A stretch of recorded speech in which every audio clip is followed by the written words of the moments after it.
book? Yeah, definitely. Like diet chat, like wherever you work or whatever, you're going to hear people at lunchtime being like, oh, I really shouldn't have that, I feel guilty about that. And the book says very clearly, like, we cannot do this kind of moralizing. Make whatever decisions you need to make. If you have to go on a diet, do that. If you don't want to, don't. But like, it's the moralizing, the weight of that is really heavy on people. So if it just convinces people not to buy into that, then I'll be happy. Where do you think sort of the guilt in relation with food sort of starts for so many people? It's just tiny things. So even great parents will just say little things like, like mum might say, oh, I feel a bit bad. I was a bit naughty when I ate that. And it's just tiny little things like that. They burrow in and they find a home in you.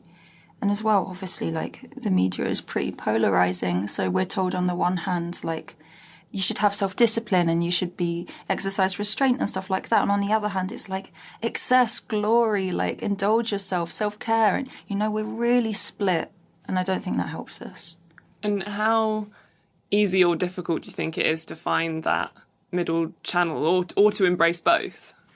I think it is tough to unlearn some of the things we've learned, but actually, once you kind of get into the swing of it, it's easy because it's what we're built to do. Like, we have these bodies that, in effect, regulate themselves, more or less, for most of us. And we have appetites that tell us what we need at any given point. And actually, most of the answers already lie within you if you can just, like, strip away some of the, like, voices that come to you from outside.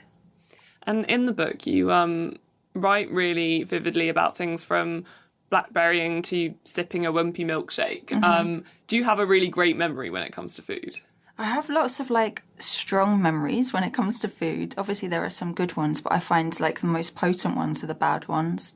Like, there was this one time, because I'm from Southend, so it's a seaside town, and when I was a teenager, me and my friend decided we were going to try jelly deals, which is something that, like, old blokes would have down on the seafront, and we were like, yeah, I guess we'll try it. It'll be gross, right? And it was more disgusting than I could ever have imagined.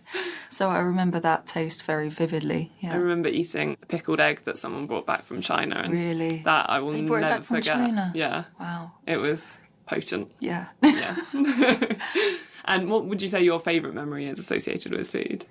I think it might be just any one of the many birthday cakes I've had over the years. Mm-hmm. I attach way too much, like, emotional weight to a birthday cake. If ever I have a birthday without one, I feel absolutely bereft. So, yeah. And in the book, you do intersperse it with sort of little recipes, but also, with background around those recipes. How did you pick sort of which little ones you're going to put in? For the most part, the recipes fit into the lessons in the chapter that they exist in. So, like, if I've been talking in a chapter about how you shouldn't be too precious about having the perfect ingredients and going to the farmer's market or anything like that, that's where I put a recipe that involves, like, tinned potatoes and tinned carrots and stuff like that. So it definitely, unlike most food books, I'd say, it doesn't start with the recipe, it starts with the idea, and the recipe kind of comes off of that.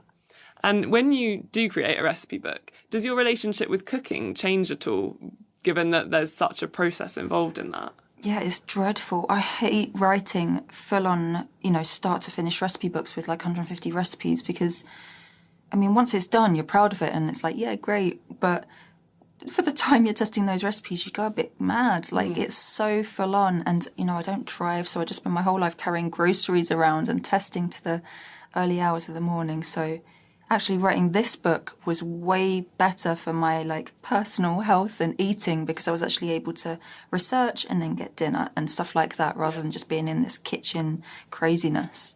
Do you ever get bored of eating the same thing over and over when you're making a recipe? Yeah, like usually by the time I finish testing a recipe, I never want to see it again, so, yeah. And you've written sort of more broadly than just around food. You've written the magazine about mental health with your partner, Leah. Mm-hmm. There's obviously lots of topics out there that you research really well and have a good voice around. Where do you think the conversation around mental health needs to go next? I feel like maybe we've reached, like, a good level of talking about it. So, like, most people have an awareness now of mental health stuff. That's not to say it's perfect, but we're all right. But now I think it needs to go a bit deeper. So rather than reaching saturation point with discussion in magazines like mine and all of that, we need to look at, I mean, how can we change the systems that we're actually talking about, It's really difficult. To keep listening to this audiobook, I've left you a link in the description so you can do it at no cost thanks to Audible's 30-day free trial.